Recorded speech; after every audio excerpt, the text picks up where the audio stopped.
Time to rev up the engines for a good cause. Redline4Kids.org has an event coming up this Saturday. Here to tell us all about it, Eric and Chance Wynn. Gentlemen, good to see you. Welcome into the studio. Thanks for having us, Dave. Should mention these are my colleagues. They work right upstairs. I see them every day, but it's good to see you under the bright lights here in the Oklahoma's video studio. Yes. Eric, I'll toss it your way first.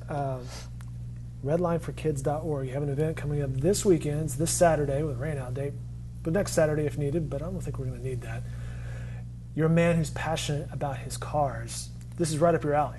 Absolutely. And Dave, this kind of, my whole life I've been a car guy going back to with my dad. And so when Chance was born, we were in Texas at the time, we were going to play football and be the replacement. He was going to be the replacement for Tony Romo, which is now Dak Prescott. But I like how you don't really aim high. I had high expectations. And of course, when he was diagnosed with his form of arthritis, juvenile rheumatoid arthritis, one of the things he started hearing right from the get-go from doctors, and we started hearing, is he can't do this, he can't do that, which meant contact sports, a lot of things. And so a lot of medications, a lot of in and out of the hospital. And so the one thing that we found that did not prevent us from enjoying was cars. That's and cool. I started bringing him cars in the hospital. We started, whether it be a race car, an exotic car, an American muscle car, anything about cars, and he really liked that. He liked the cars, he liked holding them, collecting them. And so as a parent, when you have a sick child, the number one thing that the parent focuses on is you don't want that child to lose hope. When he hears and sees his friends doing things that he can't do, you can easily see how they can lose hope. And so these cars became a way for him to focus beyond the disease, to see what he could do, what he could become. We'd ask, well, what kind of car are you going to own when you start driving? Well, I want this, or I want that, I want a white car, I want this kind of car. And so from there, it kind of just fell into a passion that he and I enjoyed together.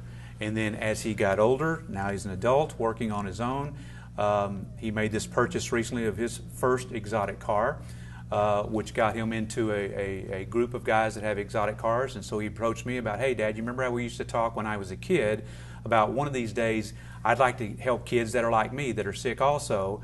I think I found a way that I could do that. And that's when he kind of laid out the model of, let's get these guys that have these really cool cars that these kids would enjoy seeing at the hospital, and this is one time, instead of hearing what they can't do, they can hear what they can do, and that's come out and see cars that most likely their friends have never seen, never sat in before. But most of us have not sat in these type of cars. Absolutely. You know, hope is such a big deal. You know, whether you're really sick or just marginally sick, keeping hope is such a big deal. I remember, getting back to something you just mentioned, my dad had a '69 Mustang, so I grew up a car guy as well, because that was just always a cool car. Sweet, absolutely, Mustang. All right, so Chance, it sounds like you let Tony Romo off the hook. Yeah, a little bit. Yeah. Tell me about the disease. How did it affect you, though?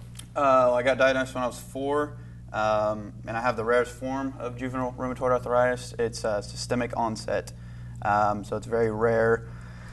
And spent a lot of time in and out of the hospital. So you're like, just my luck, a rare. Yes, yeah.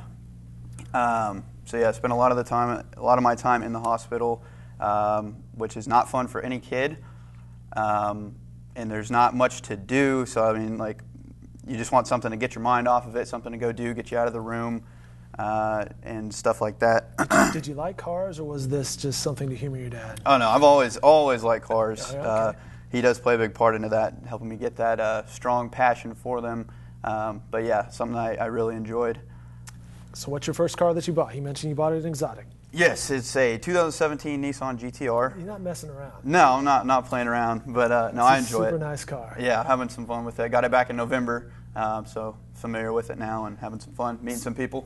So the idea, and let's get into the people that you've met, the idea, super cool cars, kids, hope, all that. Explain the event and kind of your goal for this. Yeah, so I mean, if there would have been something like this around when I was in the hospital, that would have been, I'd had a great time. Like, that's just right up my alley. So we wanted to do something that, like I said, gets the kids out of the room, gives them something to do, gets the parents, everybody involved, because, you know, the parents just want to see their kid happy, sure, having a good time.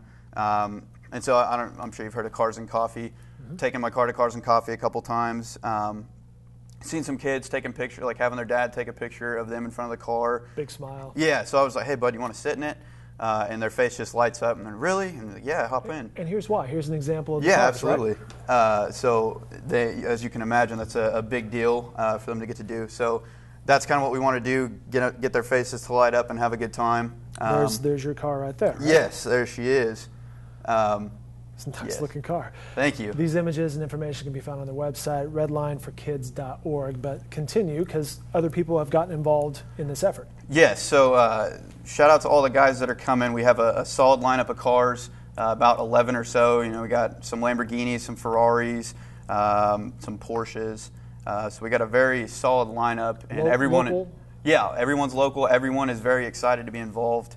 So they're looking forward to it as much as we are. So it's gonna be good. So these ladies and gentlemen heard about this, and they're like, "Hey, I've got a car. Yep. I can bring it." And it's a good cause. a lot of it was at Cars and Coffee, just seeing them and talking to them there, and they were all about it. So.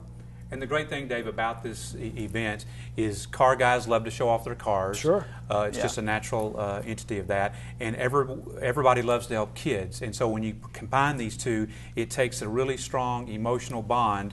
And people really get it. I mean, everybody that Chance and I spoke to at Cars and Coffee, we did not have one person tell us no. And the good thing about this event, it doesn't take a lot to produce it.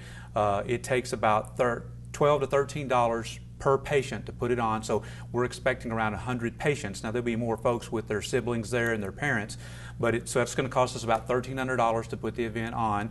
Each patient gets a T-shirt with our logo on it, a black T-shirt with the Redline4Kids logo on it. They get a little Hot Wheel car just to kind of start off their collection, as I did with Chance. And this is probably the coolest part. They'll get a set of cards that has a card for each car that's going to be at the event. And it tells a little bit about the motor, how fast it'll go, 0 to 60. So it's something they can keep, put it in their room in the hotel, or at the hospital rather, take it home. So it really personalizes the event. They'll also get a redline4kids.org wristband to wear. Cool. And the beauty about this, it's all volunteer driven. The guys with the cars are volunteers. I've got about 7 friends that are going to volunteer to kind of work the table to get all the stuff to the kids and make sure everything's done correctly and make it smooth. It's only about 2 hours on a Saturday.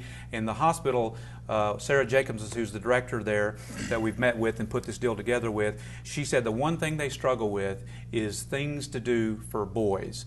It seems like, and girls like cars too, don't get me wrong, I don't want to get into that, but boys and girls both like cars, but they struggle with things to get boys off their mind being in the hospital. And so they thought this would be probably one of their biggest events that they do, and it's right in a wheelhouse of where they needed help. And they're very open with the other markets that Children's affiliated with across the United States. Chance's goal is to roll this out nationally, and they're willing to help us do that. And the beauty about it, there's car guys in every city that would love to do this. And so our goal is to roll this out in every city that we can.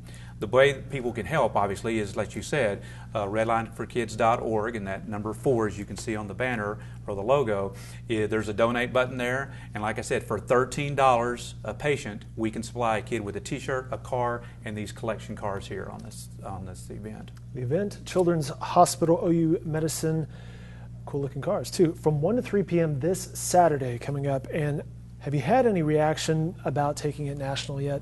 Yeah, there's actually been a guy from Omaha. 2 people now, yes. Yeah, a couple people reaching out saying they'd like to start something up in their city, which I think is incredible considering we haven't had the first event yet.